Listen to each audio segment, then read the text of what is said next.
Best printed circuit board routing practices. Auto-routing is an incredible tool for PCB design.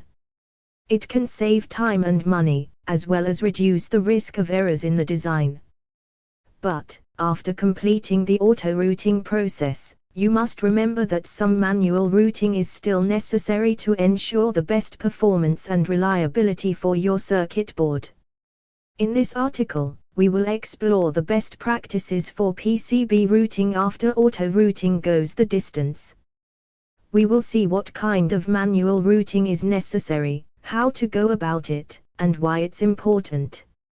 Assess the quality of your auto-router's work before you begin the process of editing or manually routing your design. You must assess the quality of the work completed by your auto-router. If your design has a lot of violations or errors, then it's likely that manual routing is going to be necessary. To assess the quality of your auto-routed design, start by checking for errors. Make sure you properly connected all the tracks and that there are no shorts or open circuits. Also, check the placement of the routes to ensure that they have the right width and direction. You must make sure that there are no sharp corners in the traces, as these can create stress points and reduce the reliability of your circuit. After completing this assessment, you will have a better idea of how much manual routing you need to complete your design. Edit your design to clean up the auto-router's mistakes. When you auto-route your PC board, it is important to review and clean up the results before sending it off for manufacturing. This is especially true if the auto-routing process got off-center, leaving you with an excessively long or inefficient route. Before doing any manual routing, take some time to examine the auto-router's work and make any necessary corrections. First, check for violations of routing rules like clearance, width, and length rules. Make sure that the auto-router didn't miss any components or create any neglected sections of traces.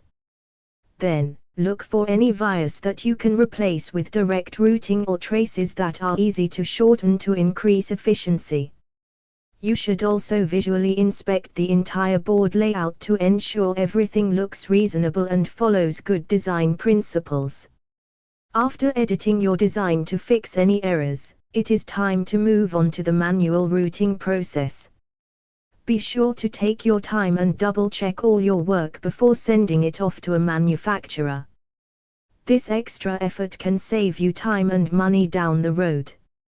Manually route any difficult or important signals. Manually routing signals is always the best way to ensure that your PCB will function correctly.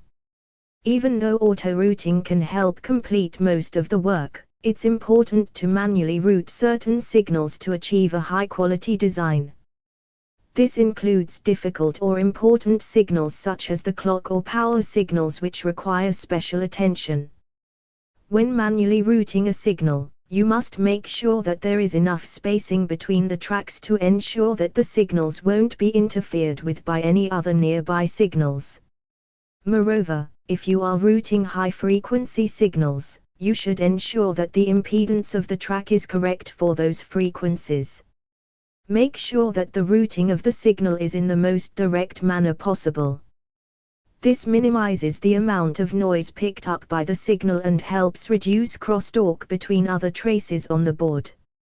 Routing the high-speed signals manually also helps minimize trace inductance, which can cause ringing on the signals and increase noise levels.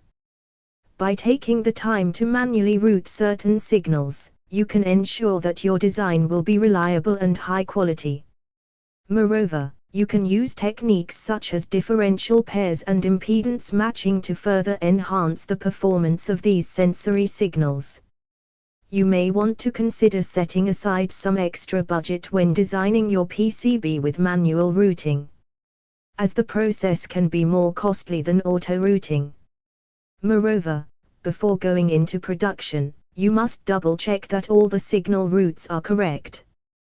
Using software tools such as DRC, design rule checking, can help identify any errors to fix them before the board goes into production.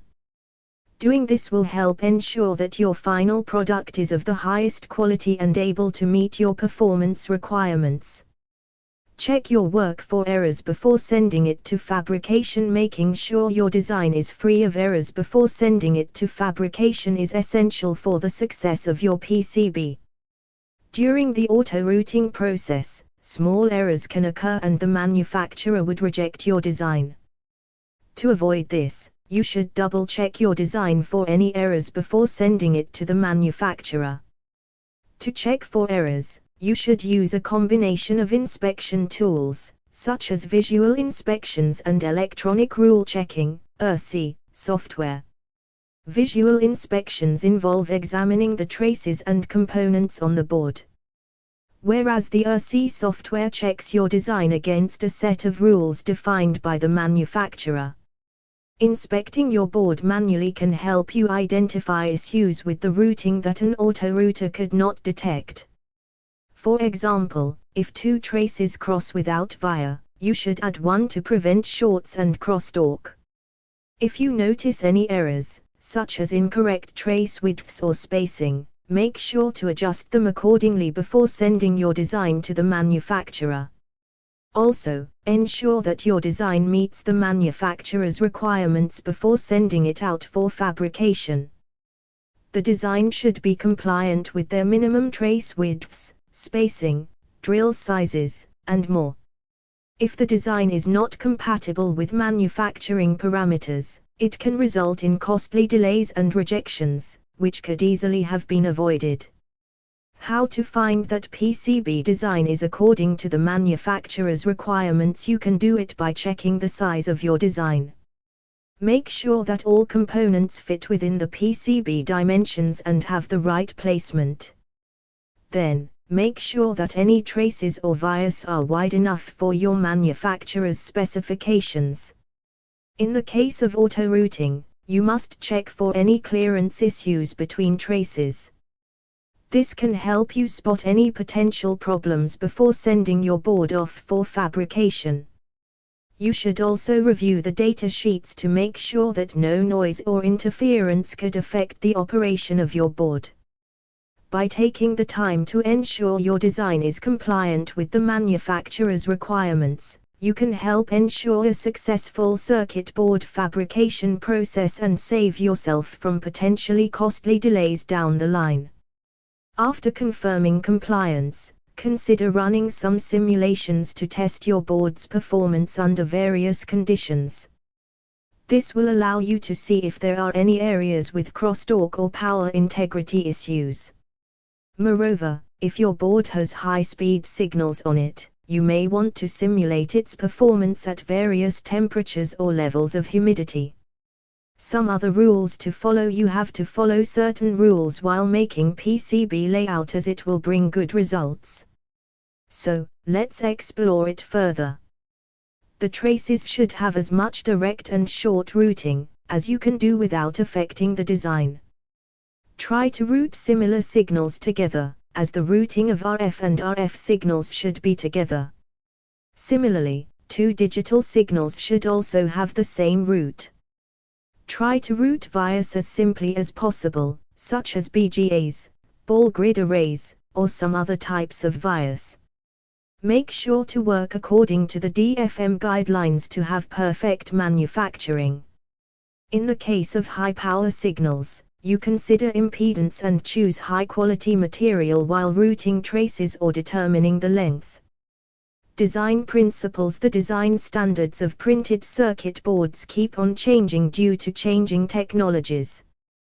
But, you can't compromise on safety and quality in this regard. The design of the PCB involves certain principles that you have to follow to have an effective product.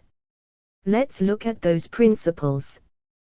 The grid spacing should be precise. The traces should be direct and shortest possible. You should be careful about power distribution. Try not to have multiple grids. The placement of the components should be wise, as it will make design and PCB inspection easy. Make use of silk screens in the best way to have more benefits. Always try to follow the DRC, Design Rule Check, Try to avoid auto routers and go for manual work as much as possible if the budget allows you. Wrap up. When you auto-route the PCB, it is important to review and clean up the results before sending it off for manufacturing.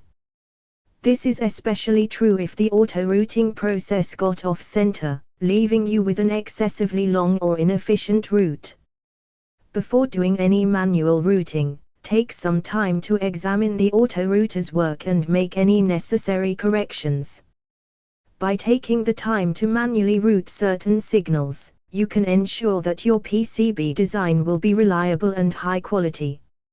Moreover, you can use techniques such as differential pairs and impedance matching to further enhance the performance of these signals. Would like to know more about the PCB routing practices or PC board assembly after auto-routing? Email us at sales@nconline.com. That's sales@nconline.com.